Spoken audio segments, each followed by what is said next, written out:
Hey everybody, Michael O'Hara from KB Communications right here in beautiful Sparta, New Jersey. KB Communications. See the logo?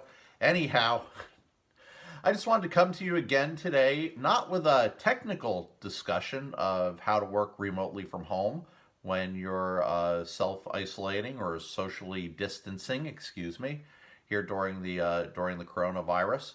I wanted to talk to you about how you work from home.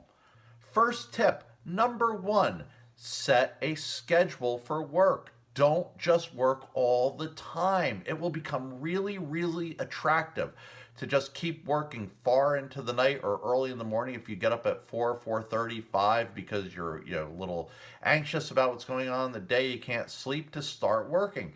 And really that's only going to help add to your anxiety, I believe. My daughter is a psychologist. She might say different, but I believe that could add to your anxiety. So the first thing I would do is set a schedule. I have set a schedule for myself because I'm socially distancing. I'm working from home during this virus and I own the company. So anyhow, my schedule is every day, 7 a.m. to 6 p.m. unless there's an emergency. And of course, I'm always there for you at 973-896-0595. But I get up sometime around 6. Oh, come on, Bailey, what time is it? Oh, it's only 6 a.m.? Jeez, come on. Oh, it's time to take care of our customers and make sure that they're always connected to their business anytime, anywhere. All right, okay, we'll get up. All right, okay, let's go, Billy the Data Dog. All right. Oh, you got to give me a day off every once in a while. And here is the second tip, right? I set a schedule, 7 to 6 at night. Very important. Take a lunch break. So at noon, I stop, and for 1 hour, I take a lunch break. So, lunch. Lunch is really important. Don't get jealous. Don't get jealous. Chicken salad, a little German potato salad, and some watermelon. Oh, I love lunch. And then I go back to whatever I need to do at 1 o'clock. Now, the other thing you can do is schedule some breaks there.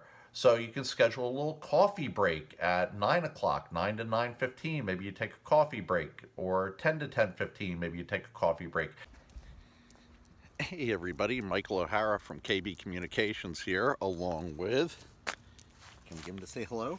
Hello? Say hello, Bailey. Bailey the Data Dog. And we're taking one of our 15-minute breaks, and we're going to go out for a little walk and then get right back to working from home. And then maybe at 2 to 2:15 you take a coffee break. But set a break in the morning, a break in the afternoon, and a lunch sandwiched between a set schedule. In my case, it's 6 to 7. 7 to 6. Got that backwards. 7 a.m. to 6. Yours may vary. It may be 9 to 5. It may be 8 to 4. It may be 8 to 7, depending on the need of your business.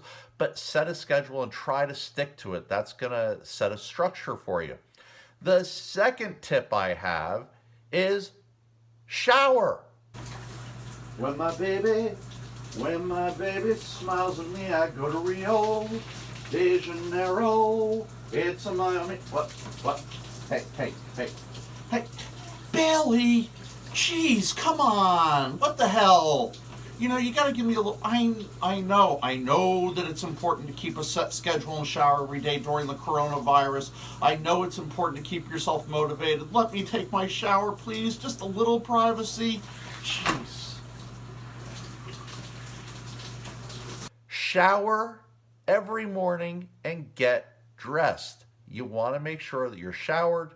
You want to make sure that you're dressed. You don't have to put on a shirt and tie unless you're going to be on video conferencing, where you may want to, but certainly get yourself neat and presentable for the day. I do every day. Don't you love my logo? Anyhow, get yourself all showered, nice and clean. It'll make you feel better, ready to take on the day. Tip number 3. Tip number 3 is easy. Make a pot of coffee. Well, or tea, or whatever you like to drink in the morning, right? Make something that you can sip on just like you would at the office, because it's going to give you some comfort and it's going to make you feel good. So make that pot of coffee. Don't drink too much, though. I've been known to drink 2 to 3 pots of coffee a day. Some people think that's why I'm so wiry. Anyhow, don't drink too much coffee, but have coffee, have tea, have a beverage, maybe have a snack ready for yourself, during that 9 to 9:15 break. That would be helpful. Tip number 4, pay attention to yourself. Take time for yourself. Don't throw yourself into your work as a way to kind of try to hide from what's going on in the world today, or from trying to escape in some way, or just thinking, I'm home, I gotta work, my boss is gonna think I'm being lazy, I gotta work. Don't. Take time for yourself.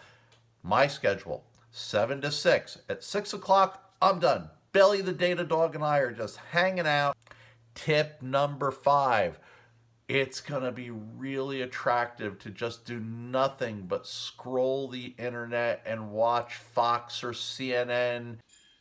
I think it actually feeds. And I'll tell you what, it's going to get draining really, really fast. I'm not saying the news isn't important. It's very important. But maybe you should schedule a couple of times per day that you check the news. Maybe you check the news when you first wake up, and then check the news again at lunch, and then maybe check the news right before you go to bed.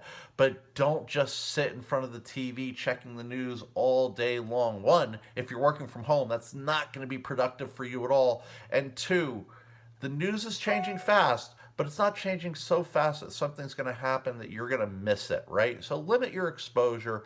Maybe catch up on some of your favorite TV shows. I love Better Call Saul. It's all good, man. Anyhow, find out how you can do these things for yourself. Just measure your access to the news of the day and that sort of thing. Tip number 6, and my final tip: be kind to each other. You know, people can be real jerks, but we can be really compassionate too. I know, because I've been both, right? So take time to be kind to each other. Try not to be anxious. Try to be productive. You can set a nice work from home schedule.